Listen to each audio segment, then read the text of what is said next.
رشتے کیوں ٹوٹ جاتے ہیں؟ ہر رشتہ بچانے کا آسان اسلامی طریقہ آپ کو بتاتا ہوں۔ رشتے اللہ کی طرف سے ایک بڑی نعمت ہے، لیکن آج کل سب سے زیادہ ٹوٹنے والی چیز بھی یہ ہے، رشتے ہی ہیں۔ کبھی شوہر بیوی سے ناراض، کبھی بھائی بہن سے لڑائی، اور کبھی والدین اور بچوں میں دوریاں۔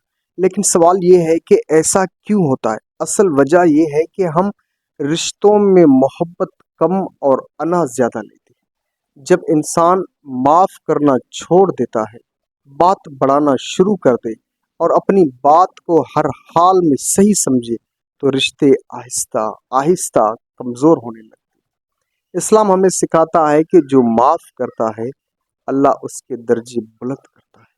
اگر آپ چاہتے ہیں کہ رشتے مضبوط رہیں تو نرم لہجہ اپنائیں، چھوٹی باتوں کو نظر انداز کریں، فوراً معافی مانگ لیں، دوسروں کی عزت کریں اور دل میں کینہ نہ رکھیں، کیونکہ رشتے دلیل سے نہیں، محبت اور صبر سے چلتے ہیں۔